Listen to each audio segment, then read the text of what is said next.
Pokemon is by far the biggest franchise in the world. It's not a secret that the games are the reason why it's so big. Millions of gamers, including me, spent hours catching and battling Pokemon in their childhood.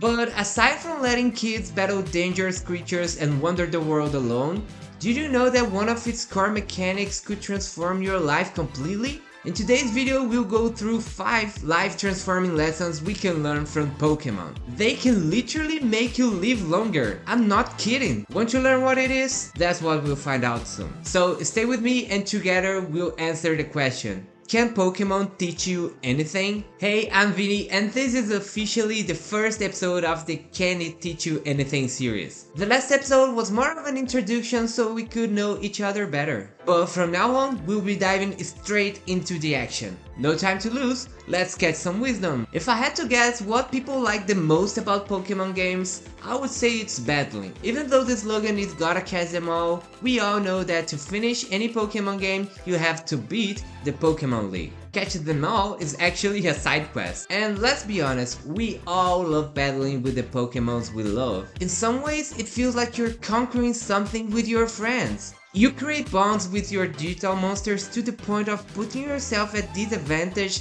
just to bring your favorite Pokemon. I think the most famous case is the iconic Charmander on Gen 1 of Pokemon. It's by far the most popular pick, mostly because of its final evolution, Charizard. But just because it's popular doesn't mean it's good. Charmander struggles a lot throughout the whole game. It has only one good gene matchup out of 8. And it gets worse, in the Elite Four, it's only effective against one single Pokemon. That's Jinx if you were wondering. While Charmander is technically the worst starter, you won't get punished by choosing it. You have so many tools to overcome Charmander's weaknesses such as overleveling, using battle items, and even using healing items during battles. In the end, Pokemon is a game made for kids. But what if it was a bit more challenging? Enters Nuzlocke. If you have no idea what a Nuzlocke is, don't worry, it's just a bunch of rules to make the game harder and more challenging. I'll leave the rules on the screen so you can pause the video and check them out. In Nuzlocke, the rule changes make the game way harder and, in my humble opinion, much more fun. In Nuzlocke, you can't cover your Pokemon weaknesses as easy anymore. You can't overlevel, you have limited team options, and this difficult spike gets real.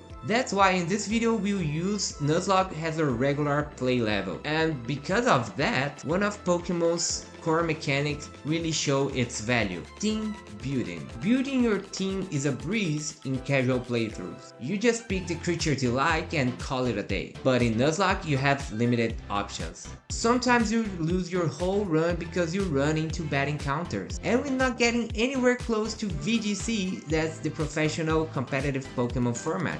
Things there get wild. Imagine how hard it is to choose just 6 Pokemon to help you become a world champion. Choosing the right Pokemon can make or break your run. For most casual players, team building doesn't really add much value. That's because team building gets more valuable the harder the challenge. And let's be honest, vanilla Pokemon is a cakewalk. By now, you understand that choosing the right Pokemon is essential to succeed in harder challenges. What if I told you that's also true in real life? Humans are social creatures. Even though we all have different levels of social battery, we have the basic need to form bonds and connect with people. And ignoring that can have a huge negative impact in your mental health, in your quality of life, and believe it or not, even your physical health. Healthy relationships are more than just avoiding isolation and loneliness. Having genuine friends can really make the difference. Studies show that genuine relationships can help you live longer, even if you have other harmful risk factors. That's what I call the power of friendship. Friends are essential to help you succeed in life, just like Pokemon. It feels like all your friends are different types of Pokemon. Unfortunately, life is not as easy as a Pokemon game. It's hard, way harder. It's harder than a Nuzlocke. And as you know now, the harder the challenge, the more valuable team building becomes. If you want to achieve your dream goals in real life, you have to work on building the right connections. And I know, it's hard to build genuine connections in today's era. Easy to have thousands of connections and online friends, but they don't necessarily translate into genuine support or meaningful relationships. It's like going around Pokemon games and filling up your PC with hundreds of Pokemon, all weak and untrained. Even though we gotta catch them all, having lots of weak Pokemons doesn't guarantee victory. A small and well-trained Pokemon team will always be more effective than a massive collection of weak Pokemons. It's so much more fulfilling to have a small group of friends who really care about you than have thousands of superficial connections. And many of the modern day connectivity are less about making real friends and more about being part of a group or a tribe. That's why it's so common to feel lonely even though we have instant access to millions of people to talk to. While there is no rule about how many genuine friends you can have, you need to understand that you have limited time and social battery. It's wise to respect your limits and spend it on the right people. And that's the first lesson Pokemon teaches us. You're not a Pokédex. Focus on quality over quantity in your friendship party. When you focus on quality, you get to know your friends better, and they get to know you better too, meaning they can be better at supporting you when you need. One thing that most people overlook way too much is how much time and effort is needed to create a genuine relationship. It's like in Pokemon. You don't start with a team of fully evolved level 100 Pokemons. You start with a single level 5 starter Pokemon, and you start building your team with weaker and less experienced Pokemons. And to get an amazing team, you have to level them up. That means spending time training, battling, getting resources so you can buy new moves to teach them. It's a real grind. The more time and energy you put in, the stronger they get. You got to put in the time to actually get to know people and be there for them and support them. It's all about sharing experiences, being open, and having each other's back. The more you invest in those friendships, the stronger and more awesome they become. That's the second lesson Pokemon teaches us. You gotta level up. Training makes your friendship team stronger. And the way you train in real life is by being proactive. No matter the relationship type, forming authentic connections take time and consistency. But there's also a problem with that, and a need to understand something really important. With so much effort needed to build a genuine relationship, it can be really frustrating investing it in the wrong relationship. It's like spending your whole playthrough leveling up those fire types that you love and then getting wiped by a water type gym leader in a Nuzlocke run. You can't simply walk in with your favorite Pokemons and hope for the best. No, the real prep work happens even before you step foot in the gym. You have to figure out what type of Pokemon they are using, what their team looks like. Only then you can start thinking about your team. In life, it's important to have friends that can support you in different ways. Some friends could be great listeners for when you're stressed, while others could help you with motivation when you need a little push. Imagine you want to lose weight. What type of friend will make that go easier? The ones who are always inviting you to drink alcohol and eat junk food, or the ones who are inviting you for a hike and go to the gym? It's like building your team for different battles. But to understand what friends are the right type for you, you need to truly understand yourself and your needs. That's the third and one of the most powerful lessons you can learn from Pokemon. Strategize your roster. Choose the right type of friend for each challenge. Dive deep into knowing your values and understanding your needs so you can understand which connections is worth your time and effort, and that can lead to a problem. What if none of your friendships are aligned with your values and needs? Firstly, that's highly unlikely, but still a possibility. Luckily, the solution is the same if you have one or more friendships that are not aligned with your value and needs.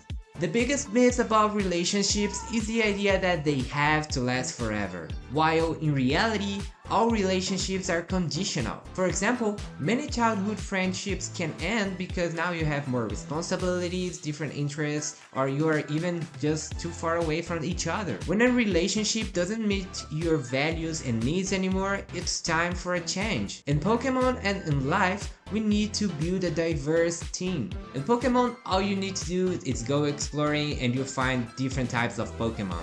If you want a water type, you have more chance of capturing it in the sea or fishing. Rock and ground types are usually found in caves. But what about real life? Making new connection with people is not as hard as you think. First, you need to think about the type of friendship you want. Do you want to get fit? Try connecting with people in a fitness club or a gym. Want to join the world of entrepreneurship and business? Try connecting with people in co-work space or networking events. It's all about being open. It's like exploring different routes to encounter new Pokemons. You need to go to specific environments to find the people that match your needs. And that's the fourth lesson. Explore new routes, catch new friends. Find connections in every route of life. But there's one thing that will happen to every person, and nothing we've discussed so far will work if you fail to understand it. Try to think of a particularly difficult battle in Pokemon. For me, I'll never forget Whitney and her absolute unit of a Mewtwo. But it could also be the infamous Cynthia, Volo, or any Elite Four. Doesn't matter which trainer it is, as long as it's not the youngster Joy. You're not going to win those tough fights with just a single Pokemon, no matter how trained it is. You need every Pokemon supporting each other and playing its role. But in Pokemon, you can know what's coming next, so you can prepare for it. Unless it's like your first time playing and you're doing it blindly. If that's the case, then you're probably not Nuzlocking it. But in life, you don't know when things will get tough. When life gets tough, like losing your job, going through health issues, or any personal struggle, you can't face these battles alone. Think of your friends as your Pokemon team. They will be there when things get tough. It's great to have people who care about you, or at least know you well enough to listen to you and empathize. While they can't solve your problem, they can give you the strength to go through it. And I'm living proof of that. When I lost my mom, my friends were there for me. They knew me well enough to give me enough space while still supporting me. They knew I didn't want to talk or hear anything at the time. I just wanted some comfort. A tight hug and a shoulder to cry on was the best thing I could have at the time. That's lesson number 5, and it's one of the most important. Team up for elite battles. You need a squad for life's toughest moment. That's the most important lesson because it's the final test. If they are not there for you when you need them most, they're not really your friend. I'm happy to say that all people that I consider my true friends were there for me. And I know that life still holds a lot of tough battles in the future. My real friends today can change in the future. There could be more people, there could be less people.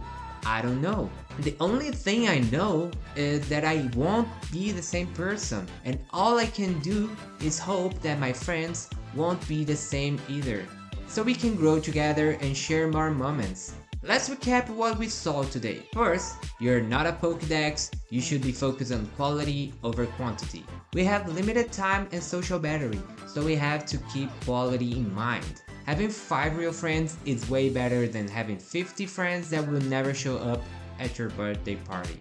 Level them up. Training makes your relationships stronger. You can't build genuine relationships out of thin air. You need to put in the effort to know them and be there to support them too. Lesson 3. Strategize your roster. Choose the right type of friendship for each challenge. People like Pokemon have their strengths and weaknesses. Connecting with people is easier once you understand your values and needs. That will allow them to support you much more. Explore new routes. Catch new friends. That's lesson number 4. Find connections in every route of life. You should be open to connecting with people in different aspects of your life. You can find new friends in places that are aligned with your needs and values. And last and most important, team up for elite battle. You need a squad for life's toughest fights. Life is hard. Having the right friendships will help you go through everything that life decides to throw at you. I want to hear your thoughts. Do you think friendships are like having a Pokemon team?